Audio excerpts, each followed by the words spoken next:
القنوات الناقلة لمباراة جنوب إفريقيا والمغرب.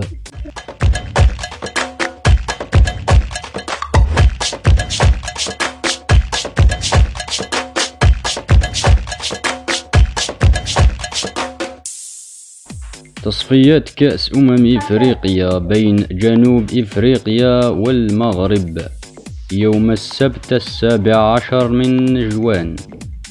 المباراة ستبدأ على الساعة 4، وفيما يخص القنوات الناقلة للمباراة فإنها ستكون منقولة على بين سبورت 4 HD، والقناة الفرنسية بين سبورت الأولى الفرنسية على قمر أسترا. في الأخير نشكركم على متابعة الفيديو، إن شاء الله في فيديو آخر. من فضلكم اشتراك في القناة وإعجاب بالفيديو.